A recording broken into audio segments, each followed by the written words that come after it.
Good morning. Squeeze the day. I have not done a morning coffee talk in a bit, and I thought that I would give you a little pep talk and some words of wisdom. People want to be able to look at something and know what it says. And if you're at a craft fair or a farmer's market, you want to try to get those people that are just going to walk by and stop and be like, wait a minute, what is this? This is interesting to me. I really like this. Or that relates to me. And having a clear, easy to read font is extremely important. Let's say you want to get your hair cut. You found this picture of a hairstyle that you really like. You made your appointment. You show your best friend or coworker or parent or spouse. Look at this picture of this hairstyle. I'm going to get my hair cut Thursday. This is what I'm going to have done. I'm so excited. And they're like, do you think you can pull that off? And you're like, oh my God, can I pull that off? I can't pull that off. I can pull that off. Can I pull that off? I totally can't pull that off. I need to cancel my appointment. Right?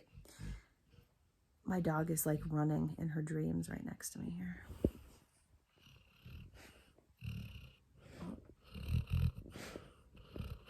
Okay, well, that was a really great video of my dog. Just strive to not care. Strive to be who you are and follow your own path. If you go at what you're doing, the decisions you're making, the path you're following with confidence and passion, nobody's going to argue with you. Nobody is going to say, you're going to be unhappy if you do that. You are going to fail, because the energy that you're putting out is of confidence. And even if it's not, even if you're like, okay, so I can do many things. I can sell pottery. I can do tumblers. I can do soap. I can do jewelry. I can do this. I can do that. I can do my handmade clothes. I can do whatever the hell I want. My business isn't somebody else's business, and it's nobody's business. Do you see what I'm saying? So your business, this is my quote for the day that I've just pulled out of my ass. Your business is nobody's business.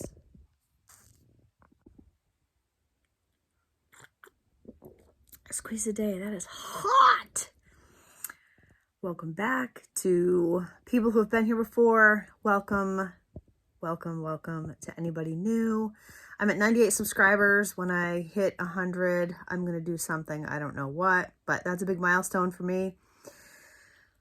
I try to give you guys some just little words of wisdom to help anybody who is starting a new business or is feeling overwhelmed or feeling that they're never going to be a success. It's almost a blessing and a curse to scroll through Instagram and look at people who have had their businesses for significantly longer than you have. You may come across people with this beautifully manicured IKEA bank of shelves, all white behind a white desk, color coordinated jars for candles that cost, $800 to stock. Or you may make tumblers and you may see somebody who's got 50 tumblers at a craft fair. The blessing is that it shows that everyone started somewhere and that it's possible to succeed. The curse is that when you're, a couple weeks in, 6 months in, a year into starting a small business, most likely that is not going to be your situation, okay? And that's okay. When you have a small business, there are going to be months that you do really, really well, and there's going to be months where you don't sell anything. And try to be okay with that. And the other thing that I wanted to say is that I did a small business mentorship with Chad Gabriel of Team Floppy Ears last summer. and check him out. He is amazing. And one thing that we came up with was for me to start my YouTube channel. And even if it's just an introduction to who you are and what you're about and how you came to having a small business, I encourage a lot of you guys to start a YouTube channel. I'm recording on my phone. I use a tripod sometimes. I got up at 6 o'clock this morning. It's 8:20. I'm having a cup of tea. I'm in a sweatshirt getting ready to go let my chickens out. There's really no reason for me to put makeup on. And I'm home alone with my dog. And I'm going to ride my spin bike later. So I'm not going to take a shower, put on makeup, do my hair, and get dressed nicely just to sit here and talk to people. If people don't like me, then they are more than welcome to go watch somebody who puts on fake eyelashes to do a video. I don't really get the point. But what I'm saying is, long story short, right? You're like, too late. Squeeze it out. One reason why starting a YouTube channel is so important is that nowadays with social media and YouTube and things like that, it's possible for you to reach people all over the world. So my mom had a egg delivery. We had chickens and she delivered eggs once a week. And she also made crocheted hats, like little like country looking hats and doilies and things like that, that she sold at a little shop down the street from our house. And this was before stores really rented out space to craft people. So she just knew the lady. We would go in there all the time, and she asked, and the lady said, sure, you can sell some of your stuff here. So she was the only person that sold handmade items at this store, and it was just on a shelf in this little like convenience store kind of thing. And that was her reach. Her reach was people who came into that store to get a thing of milk or lottery tickets or cigarettes or whatever they got. And now you can reach people on the other side of the globe. And I have had people reach out that are in other countries, and that's something that wouldn't have happened in the 80s. If you are starting a small business, if you do a small introduction to yourself in front of a camera, and keep in mind, there are people who get very nervous making a YouTube video. You're essentially talking to yourself. If you don't like it, don't post it. So I've never had stage fright when it came to, well, I don't have stage fright talking in front of people anyways, but if you get nervous, just delete it. Like, just literally sit there and almost do kind of a video diary to yourself. What I'm saying is if you post a little video, 5-minute video about who you are, it doesn't even have to be 5 minutes, a little video about who you are and where you live and what you're trying to do. First thing you're going to do is there are niches, right? So if you're a woman, small business owner, you're going to connect with other women, small business owners, or someone who is trying to start their own business is going to stumble upon your video in a year and be like, oh my gosh, that's where I am now. I'm just trying to figure it out.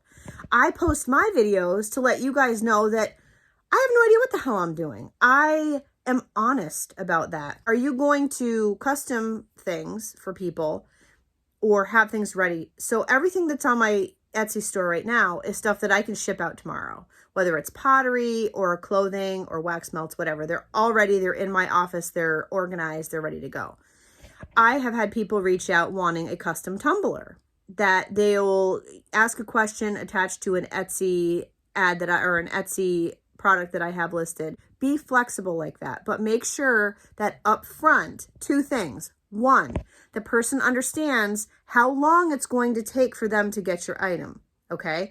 So people are very Amazon Prime mentality these days. They don't want to pay for shipping and they don't want to wait. So the problem with that is if you're going to make a handmade item and you already have orders for several other handmade items, you're not going to get to theirs right away. And maybe it takes you a week to make it or order the stuff for it and then make it. So you need to be very transparent up front. How long is it going to take for you to make that item, have it ready, and ship it out? And you need to be communicating with these people along the way. I have just made your mug. Your mug is drying. Your mug is going in for its first fire. Your mug is getting glazed today. I'm going to glaze fire it tomorrow. I'll be able to ship it out in 2 days. I will send you the tracking number. You need to have that kind of a conversation. I had a horrendous Etsy experience a couple weeks ago where I ordered multiple stamps in 2 separate transactions from one seller. She screwed up the transaction and she never communicated with me. She just fixed it by sending out the rest of my stuff. Never communicated with me. I won't be back. And if I leave, I don't like to leave bad feedback, so I'm just not going to leave feedback. But if I were, I'd probably leave a 3 because the stamps are fine. But customer service is huge. Think about if you go to a restaurant and you order a really nice meal and the meal is fantastic and your waitress is a bitch. Probably not going to go back. Or at the very least, you're going to tell everybody that will listen what a bitch that waitress was. Not about how wonderful the meal was, but what a bitch that waitress was, right? Okay. And the other thing is, make sure that in your flurry to grow your business, that if people reach out to you and they're like, hey, can you make these 20 tumblers for my bridal party or whatever? If you can't do it, you have to say no. You can't bite off more than you can chew because you're going to get really, really stressed out. I kind of did that to myself at Christmas time with 34 mugs that I had to make. That's more than a kiln load for me. I can fit maybe 16 things in my kiln. So that's 2 full kiln loads, a bisque fire and a glaze fire. And that's if something doesn't explode and then break the 3 things next to it. So try to make sure that you're being realistic. It's amazing to have people complimenting your work and wanting your work, but they're going to be pissed off when you're like, I'm going to send your stuff out in 3 weeks, and 5 weeks later, they have not heard from you. And they're like, 1 star, this person's a tool. So clear font, whether it's in your logo or on your items, whether it's on pottery or tumblers or candle labels or bath and body stuff, whatever it is, clear font. It has to be readable at a glance, okay? You don't want people to have to go, no. 2, do a small introduction. You could keep the video private. You don't have to post it public, but I encourage you to do a small introduction video about who you are and what you want for your small business or where you're at in that process. 3, be willing to take custom orders, but be upfront with how long that's going to take and communicate, because if you make something and you completely ruin it, you make somebody a epoxy tumbler, you go downstairs, you drop it on the floor. It falls off the tumbler and it rolls across the carpet. Be honest. People understand if you want to communicate with them and be forthright and transparent, okay? People do not like it when you don't communicate. And the last thing is, if people get a hold of you to make something for them, be realistic in your mind before you answer them about whether or not you can actually complete the task or not in the time that they want it. Be honest. So this was your long trail of words of wisdom for today. I'm going to edit this way down because nobody wants to listen to me for 20 minutes. And I also wanted to let you guys know I ordered some more oils from Candle Science and give you an update on the oils that I tried from my Flaming Candle haul.